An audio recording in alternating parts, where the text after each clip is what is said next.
texto da mensagem está projetado.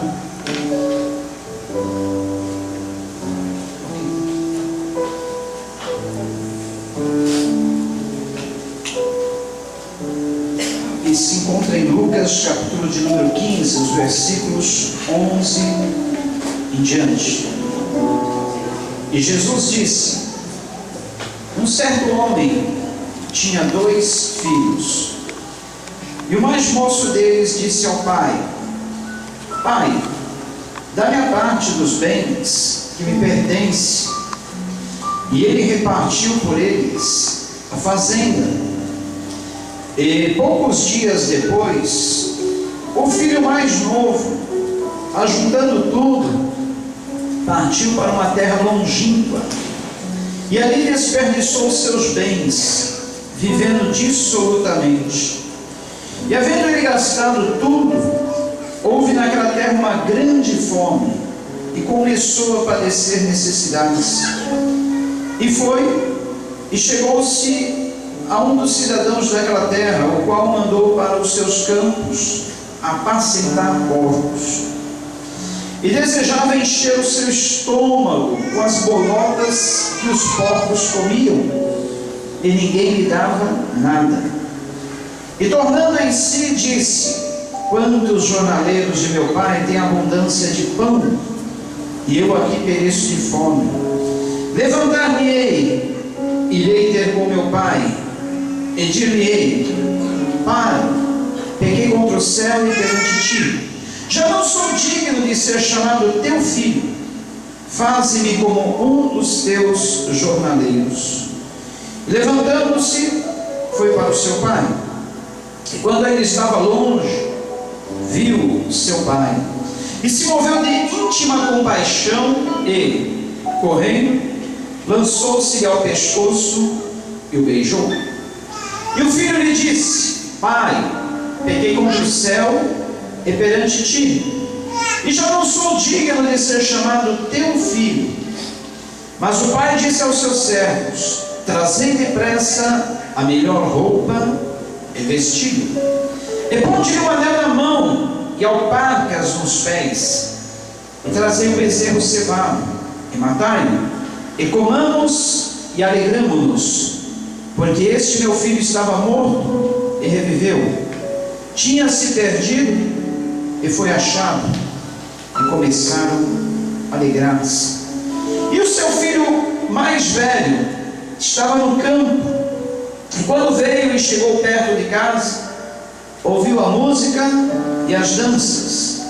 E achando um dos servos, perguntou-lhe que era aquilo. E ele lhe disse: veio teu irmão, e teu pai matou o bezerro cevado, porque o recebeu são e salvo. Mas ele se indignou e não queria entrar.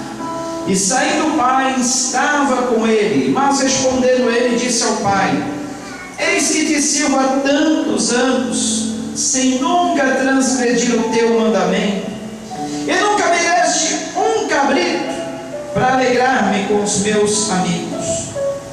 Vindo, porém, este teu filho, que desperdiçou os teus bens com as meretrizes, mataste o bezerro cevado. E ele lhe disse: filho, tu sempre estás comigo, e todas as minhas coisas são tuas. Mas era justo alegrarmos e folgarmos, porque este teu irmão estava morto e reviveu, e tinha se perdido e achou-se. Deus, nesta noite, nós queremos nos sentir como filhos teus, amados, queridos, sentados à tua mesa, Pai, e ouvindo de ti teus conselhos, teus preceitos e tudo aquilo que tu quer nos segredar ao nosso coração. Eu rogo a Deus nesta noite por todos os teus filhos, Pai, por todos aqueles que tu salvaste e que ainda vão ser salvos. Quero rogar, Pai, pelas tuas misericórdias, que a tua palavra nesta noite caia em cada coração como uma boa semente e que possa produzir frutos, e por essa semente teus filhos possam crescer até atingir a maturidade perfeita em Ti, Jesus. Obrigado pela Tua presença que é notável aqui, Senhor. Sentimos essa paz, sentimos esse ambiente gostoso, porque sabemos que Tu estás aqui, Senhor. Senão nós não nos sentiríamos assim, Pai. Mas mesmo que nós não sentíssemos nada, só por Tu falar que onde estiverem 2 ou mais reunidos em Teu nome, Tu ali estás, nós ficamos alegres, saber que Tu estás aqui, Pai. E Tu estás atento a cada movimento, cada coisa que acontece nesse culto, Pai. E eu sei que cada um que aqui entrou vai sair de uma forma mais alegre, motivada, animada para mais uma semana. Vai sair com a mente, o pensamento transformado. Eu sei que quando a Tua palavra é pregada, Tu pode realizar Teus milagres de curas, prodígios, maravilhas, Pai. Basta nós crermos, Pai. Assim seja feito em nossas vidas. Amém.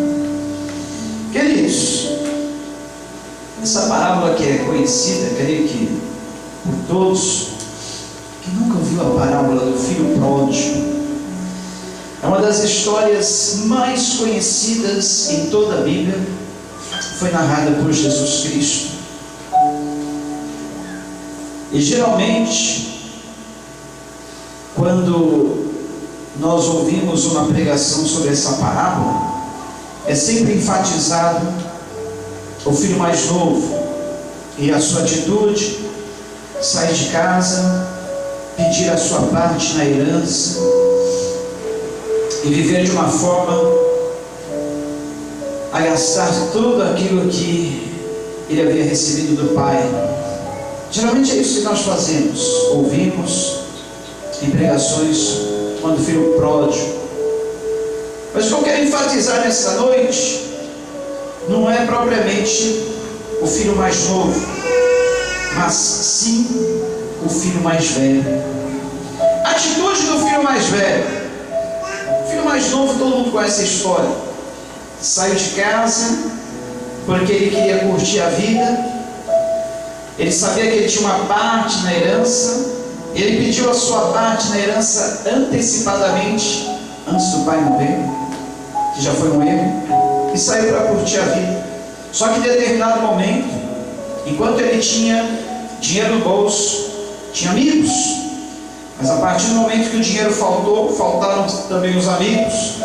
Ele já não tinha mais sustento, passou a trabalhar como empregado a cuidar de porcos, e ele mesmo comia a comida que os porcos comiam.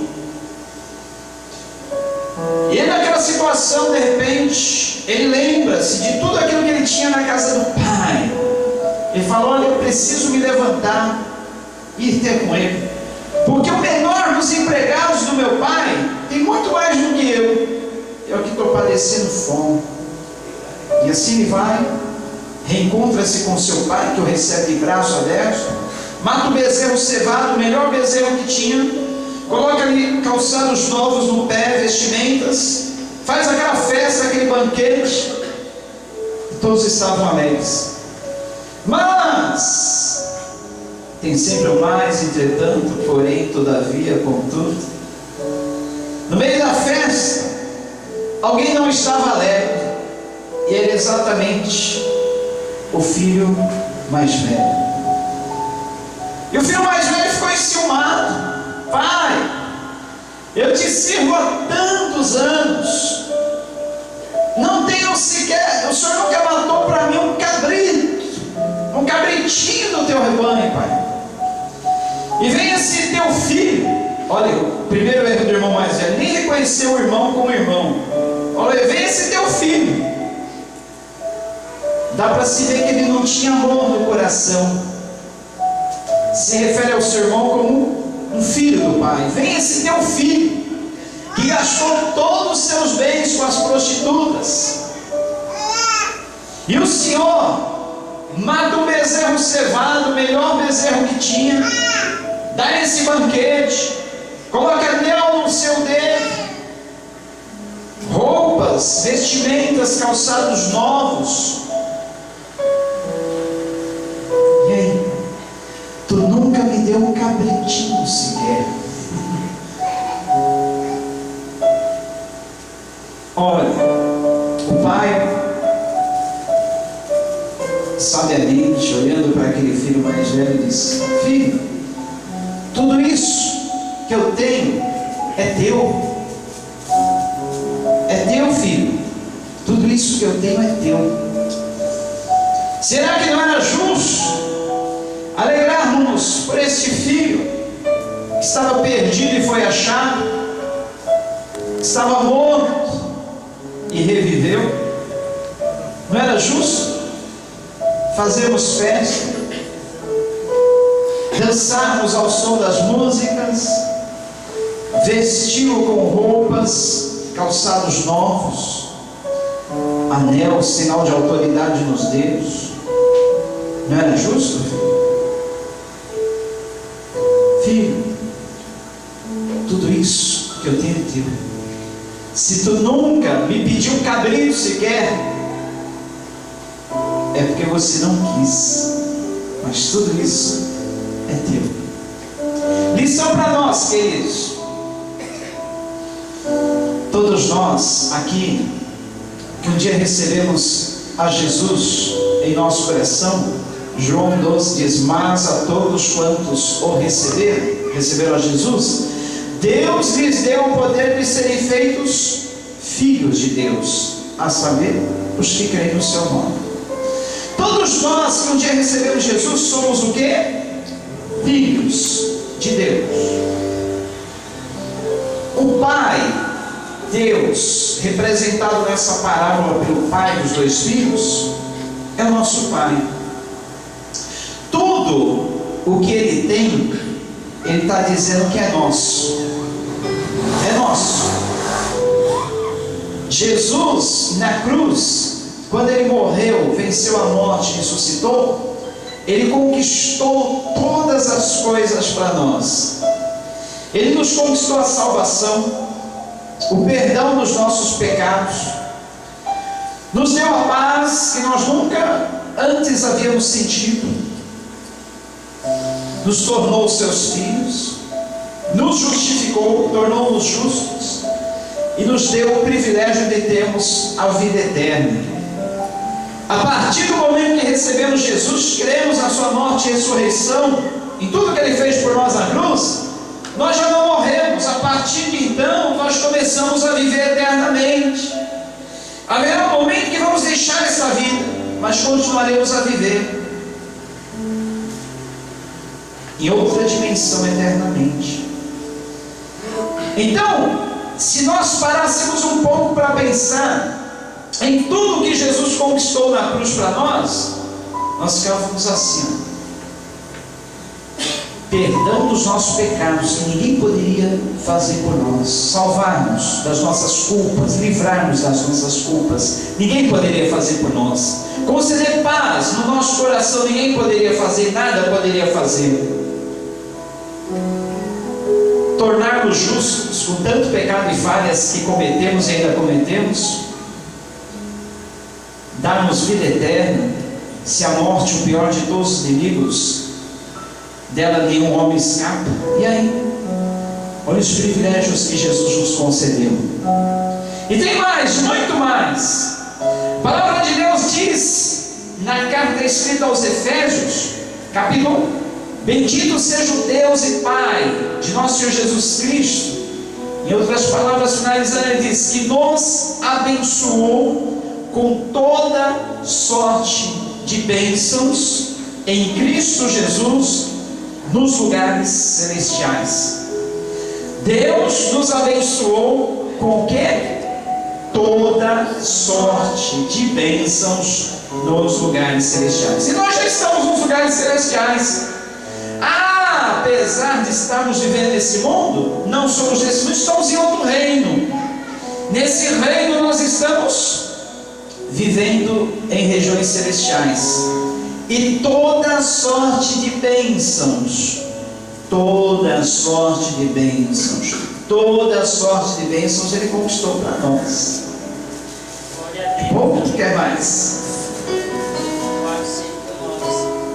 mais. Mas, entretanto, todavia, porém, contudo, muitas vezes ficamos como o irmão mais velho da parábola. Às vezes, vemos um filho do nosso pai, nem nos referimos a ele como nosso irmão. Aquele teu filho, pai, chegou agora na igreja, é tão abençoado, ou ficou tanto tempo fora, voltou, tu abriu as portas e janelas do céu sobre ele, e eu aqui, pai, nem um cabritinho teu, pai. Ô pai, será que tu esqueceu de mim, ou será que eu não sou um filho legítimo? Será que eu não sou legítimo teu filho? Por que meu irmão é tão abençoado e eu não, pai? Porque aquela pessoa, olha, não entende, eu te sirvo há tantos anos, mas tu nunca me deu um cabritinho sequer. Às vezes nós lamentamos, murmuramos, reclamamos assim. Se não falamos com os nossos lábios, ficamos olhando a vida do nosso irmão, que nem chamamos de irmão, chamamos aquele filho do pai. Ele é tão abençoado, tem tantas coisas, tudo dá certo para ele, para ela, e para mim nada dá certo. Às vezes a pessoa chega até a duvidar da existência de Deus. Ela acha que ela está sozinha, completamente sozinha neste mundo. E o pai olhando para ela dizendo: ai filho meu, filha minha, se tu soubesse que tudo que eu tenho é teu, todas as coisas que eu tenho são tuas, você não estaria assim. Falta nos conscientizarmos que todas as coisas que o pai tem são nossas. Tudo que Jesus conquistou na cruz é nosso por direito. Se você não sabe algumas, vou te falar. Em Cristo Jesus somos filhos de Deus. João 1,12.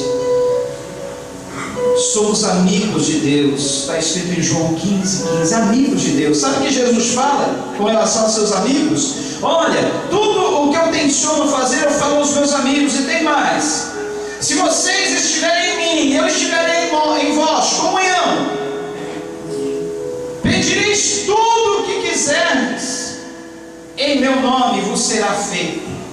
É claro que aí nós abrimos um parênteses e colocamos: tudo que pedimos em nome de Jesus e de acordo com a vontade dele. E não adianta pedirmos uma coisa que não está na vontade de Deus, pensando que porque ele declarou na sua palavra que tudo quanto pedíssemos em seu nome ele nos faria, vou exigir isso, vou até colocar Deus na parede, vou confrontá-lo com a sua palavra. Está errado. Dizer: olha Jesus, eu creio na tua palavra que tu me desse em João 15, que tudo quanto eu pedisse em teu nome tu me faria, mas eu sei que é de acordo com a tua vontade. Se isso estiver de acordo com a tua vontade, for melhor para mim, concede. Se não for, não concede, Senhor. E se você crer assim, Deus vai. Você crê assim, Deus? Então, olha, nós somos amigos de Deus. Fomos justificados, Romanos 5,1. Estamos unidos com Deus em Espírito, 1 Coríntios 6,2. Fomos comprados por um alto preço, pertencemos a Deus, 1 Coríntios 6, 19 a 20. Somos membros do corpo de Cristo, 1 Coríntios 12, 27. Somos santos, ainda que pecadores, mas somos santos. Porque santo quer dizer separado para Deus. Então nós somos separados para Deus, Efésios 1:1. Somos adotados como filhos de Deus, Efésios 1:5. E mesmo como adotados, nós temos todos os direitos de um filho legítimo. Temos acesso ao Pai pelo Espírito Santo. Olha que bonito, Efésios 2:18. Acesso direto a Deus através do Espírito Santo. Somos completos em Cristo, plenos, cheios da plenitude de Cristo, Colossenses 2:10. Temos a redenção e o perdão dos pecados, fomos comprados por Jesus. e perdoados. Colossenses 1,14. Estamos seguros, livres da condenação. Romanos 8:1-2. Estamos seguros de que todas as coisas trabalham para o nosso bem. Romanos 8:28. Olha, só isso já estaria bom demais, foi só isso. Todas as coisas contribuem para o nosso próprio bem. O que mais alguém vai querer? Sabendo que todas as coisas, boas ou não aparentemente boas, contribuem para o nosso próprio bem. Estamos livres de acusação. Romanos 8:31. Ainda que o inimigo queira pôr o dedo na tua cara e te acusar, você pode dizer: olha, é Cristo quem me justifica. Jesus já me perdoou. Sou lavado, perdoado pelo sangue de Cristo Jesus. Não podemos ser separados do amor de Deus. Romanos 8:35. Olha que bênção. Paulo apóstolo diz que nem altura, nem profundidade, nem criatura, nem principados, nem potestades, nem coisas do presente, nem coisas do porvir, nem a morte, nem a vida, nem anjos, principados ou qualquer outra criatura podem nos separar do amor de Deus que está em Cristo Jesus. Que coisa bonita! Nada pode separar você do amor de Deus. Nada pode separar você do amor de Deus. Nada, nada, nada. Estamos firmes, ungidos, selados por Deus, segundo aos Coríntios 21. Que bonito! Estamos escondidos com Cristo em Deus. Colossenses 3:3. Escondidos com Cristo em Deus. Ainda que o inimigo ele queira nos trucidar, nos devorar, acabar conosco, Deus nos esconde em Cristo com Ele. Que coisa bonita! É tanto amor de Deus. Somos importantes, somos o sal e a luz da terra. Mateus 5:13. Somos o ramo da videira. João 15:1-5. Fomos escolhidos, ordenados para dar frutos. João 15:16. Somos testemunhas pessoais por Cristo. Atos 1:8. Somos santuários de Deus. 1 Coríntios 3:16. Ministros da reconciliação. 2 Coríntios 5:17-19. Somos embaixadores de Cristo. 2 Coríntios 5:20. Somos cooperadores de Deus. 2 Coríntios 6:1. Estamos assentados com Cristo nos lugares celestiais. Efésios 2:6. Somos feitura de Deus. Em outras palavras, quer dizer poema de Deus, criados para as boas obras. Efésios 2:10. Temos acesso ao Pai com liberdade e confiança. Efésios 3:20. Podemos chegar diante do Pai como filhos. Em Filipenses 4:13. Tudo podemos naquele que nos fortalece. Tudo podemos naquele que nos fortalece. Diga junto comigo: eu tudo posso, tudo posso, tudo posso, tudo posso naquele que me fortalece, naquele que me fortalece, em Cristo que me fortalece. Aleluia! Tudo nós podemos em Cristo Jesus. Em Filipenses 1:6. Estamos convencidos que o bom trabalho que Deus começou vai ser perfeito. Estamos convencidos que o bom trabalho que Deus começou vai ser perfeito. O bom trabalho que Deus começou na sua vida há de ser completado, porque Ele não faz nada pela metade, Ele não faz nada incompleto, Ele não faz nada mal feito, Ele tudo que faz é perfeito. E o bom trabalho que Ele já começou na tua vida vai ser completo. Que boa notícia! Somos cidadãos do céu, forasteiros, estrangeiros nessa terra, mas cidadãos dos céus. Filipenses 3:20. Eu não tenho espírito de medo, mas de poder, amor, moderação. Segunda carta de Timóteo 1:7. Eu quero que você repita isso e guarde bem essas palavras, porque numa época, num século em que a síndrome do pânico, a depressão tem atacado a tantos, nós temos que saber que Deus não nos deu espírito de temor, não nos deu espírito de covardia, mas nos deu espírito de poder, de amor e de moderação. Então repita assim junto comigo: eu não tenho espírito de medo, mas de poder, de amor e de moderação. Mais uma vez, eu não tenho espírito de medo, mas de poder, amor e moderação. Você tem em você espírito de poder, de amor, moderação. E por isso você vê todas as coisas. Hebreus 4,16 diz que eu posso achar graça e misericórdia em tempos de necessidade. Seja qual for o tempo de necessidade na tua vida, você sempre vai poder achar graça e misericórdia diante do trono de Deus. Graça e misericórdia. Que bonito! Por fim, João 5,18. 1 João. Eu sou nascido de Deus, e o maligno não me atinge. Eu sou nascido de Deus, e o maligno não me atinge. Sabia disso? Mas você pode dizer, mas ele não tocou a Jó, não colocou doença em Jó, não ceifou a família de Jó, os bens dele. Mas porque Deus permitiu. O maligno só nos toca ou nos atinge se Deus permitir, e mesmo assim para um propósito especial.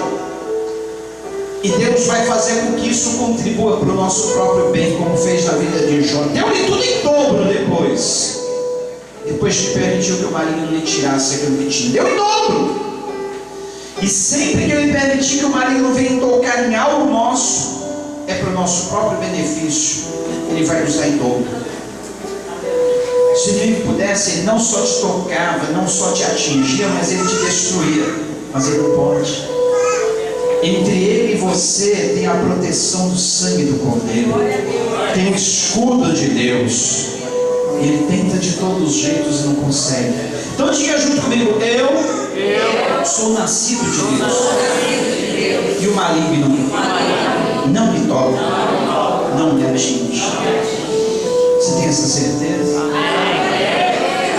Pode ter essa certeza. Eu falava aqui na quinta-feira, irmãos, eu já perdi a conta de quantos combates eu tive cara a cara com o diabo. Pessoas possessas de todo tipo.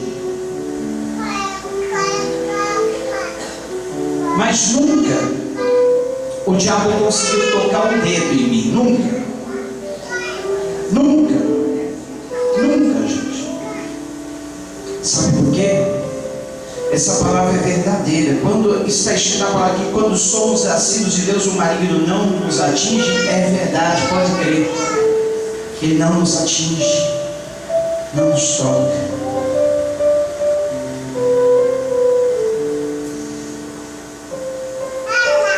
Se vocês virem isso em algum lugar, que nem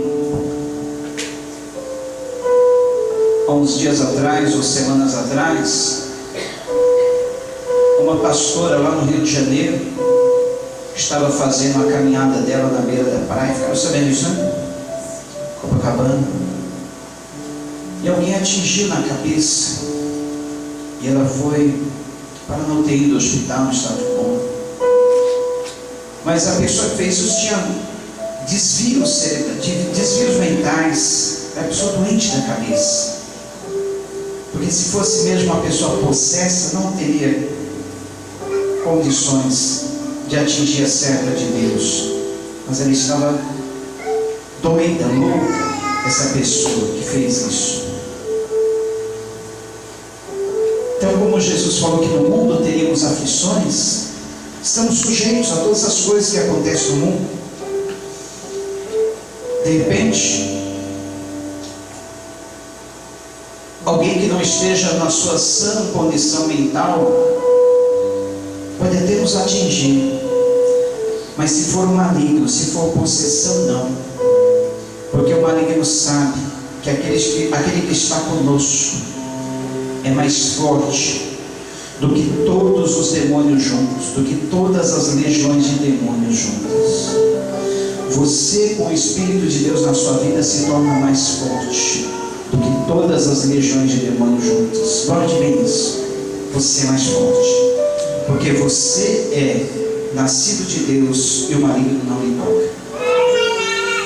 Para nós terminarmos, queridos, Em Colossenses capítulo 2, versículos 9 em diante, diz assim: porque nele, em Jesus, habita corporalmente toda a plenitude da divindade, toda a plenitude de Deus, e estáis perfeitos nele, que é a cabeça de todo principado e potestade, no qual também estáis circuncidados, ou marcados, aliançados, com a circuncisão não feita por mão, no despojo do corpo dos pecados da carne, a circuncisão ou a marca de Cristo.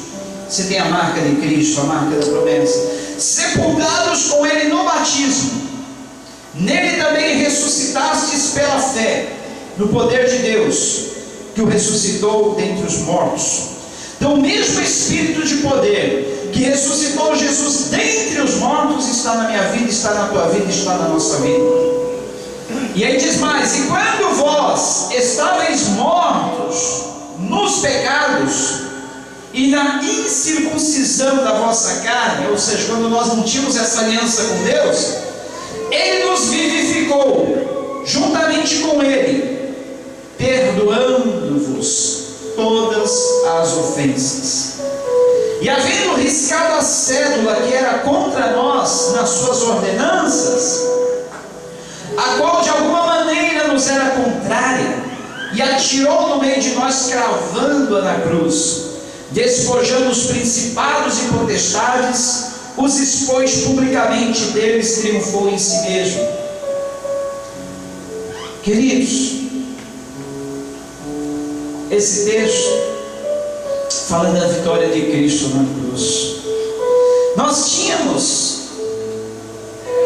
notas promissórias, documentos que provavam o nosso pecado, testemunhavam contra nós, dizendo que nós somos devedores disso, daquilo e daquilo outro, porque cometemos isso, aquilo outro desde o nosso nascimento. Mas sabe o que Jesus fez com essa lista interminável de pecados que nos acusavam? Ele pegou essa lista, Ele colocou na cruz, onde Ele foi morto, encravou essa lista na cruz, bateu nela um prego e disse: tetelestai, ou seja, está consumado. Eu paguei com o meu próprio sangue, estou pagando com a minha própria vida.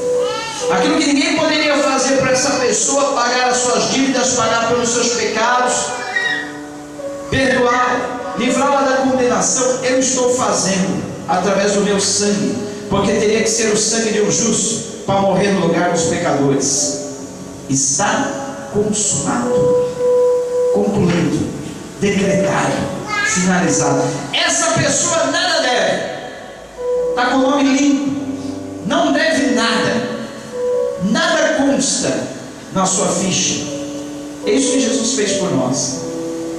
Colocou a cédula que era contrária contra nós, encravou na cruz, disse: está consumado, e ao mesmo tempo despojou os principados e potestades.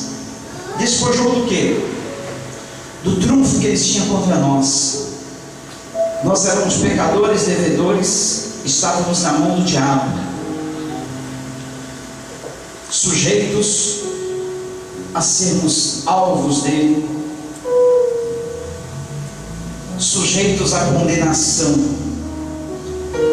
Mas Deus nos perdoou, despojou, tirou das mãos do diabo a arma que ele tinha contra nós.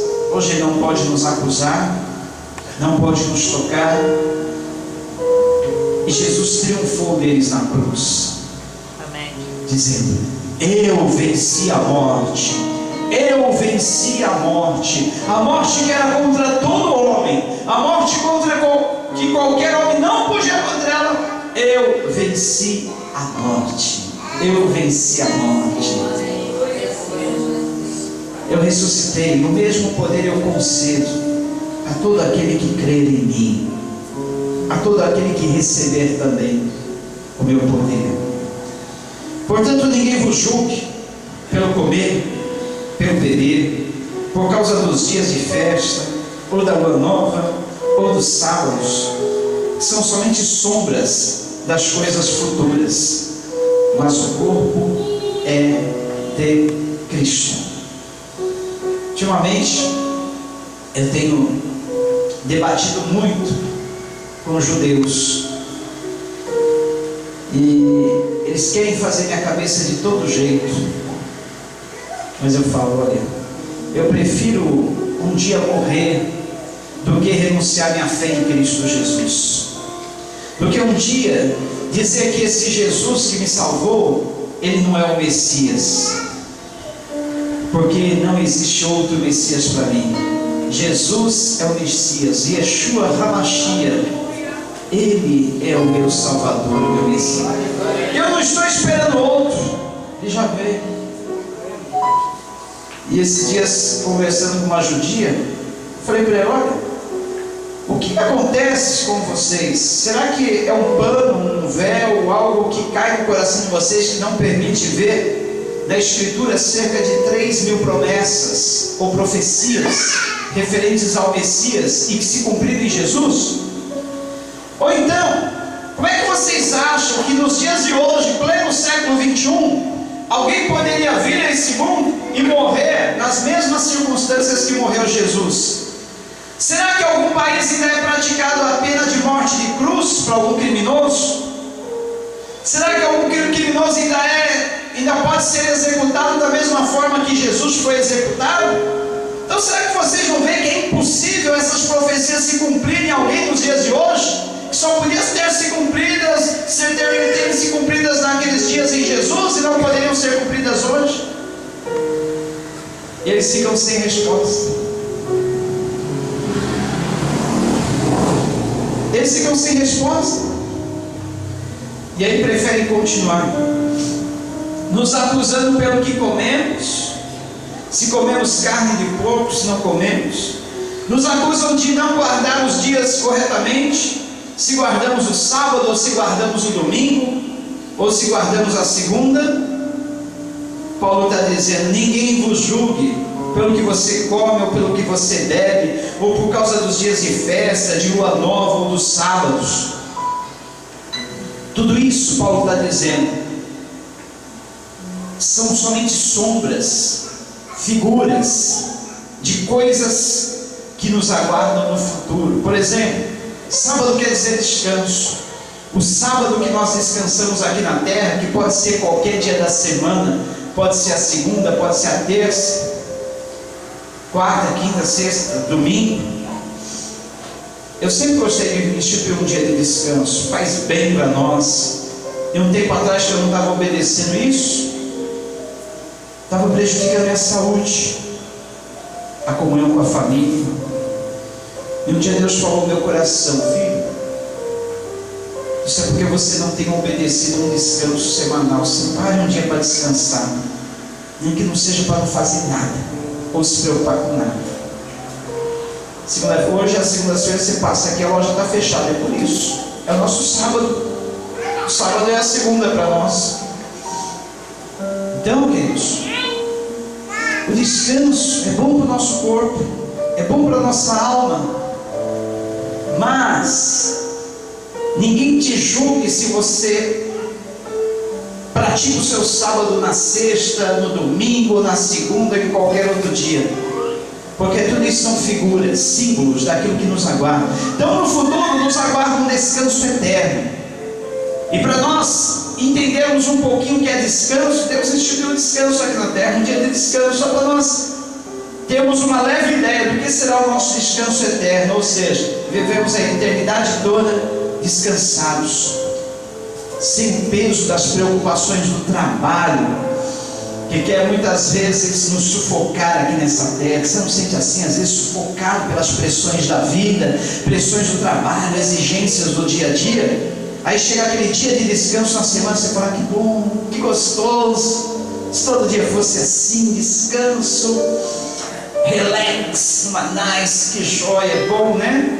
Ou fazer coisas que você não faz durante a semana, jogar papo furado, conversa fora com amigos, curtir a família, esticar os pés na frente da televisão, ver um bom filme, uma boa programação, um suco geladinho do lado, coisa boa, né?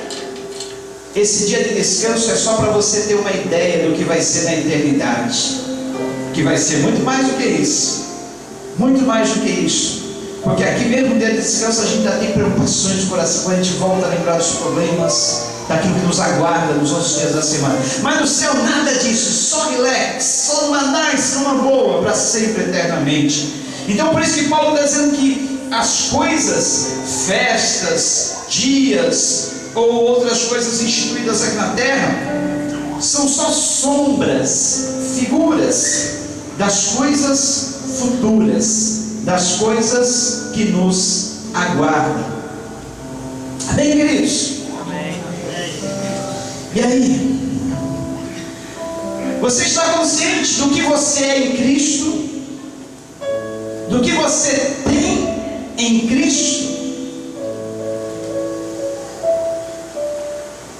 E do que Cristo fez por você na cruz? Vou cantar aquele canto que fala: tudo que Jesus conquistou na cruz é direito nosso, é nossa herança. Todas as bênçãos de Deus para nós é direito nosso. Tomamos posse, é nossa herança. Você está convicto disso? Então não haja como o filho mais velho.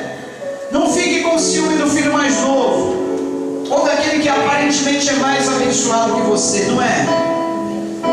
Você nunca pediu um cabrito para o pai, mas peça o bezerro cevado, o melhor das bênçãos que Ele tem para a tua vida. Amém?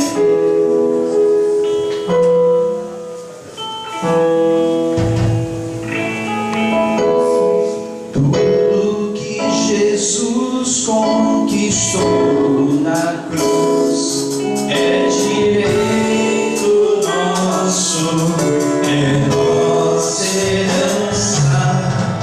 Todas as bênçãos de Deus para nós é direito nosso, é nossa herança. Toda a vida, todo o poder,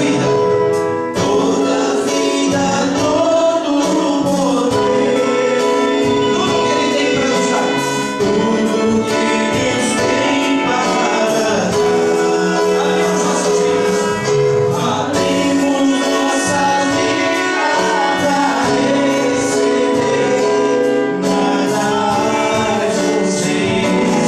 vidas para receber.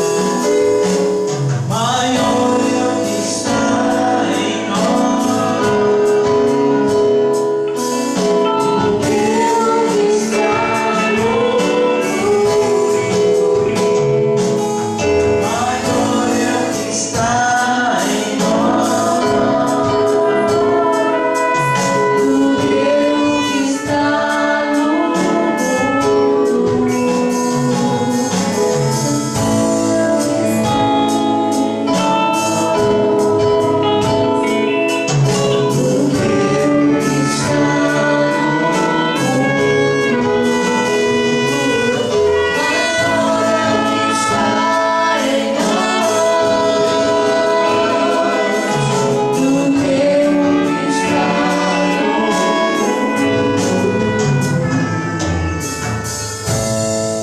Queria que você ficasse em pé junto comigo, meditasse nessa letra, cantasse com toda a convicção. Tudo que Jesus conquistou na cruz é direito nosso, direito, é nossa herança. Todas as bênçãos de Deus para nós, tomamos posse, é nossa herança. Toda a vida, todo o poder, tudo que Deus tem para dar, abrimos nossas vidas para receber. Nada mais nos resistirá.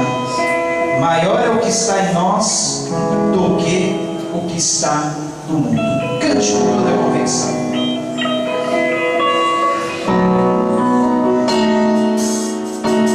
Tudo que Jesus conquistou na cruz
aquele que está em você é maior.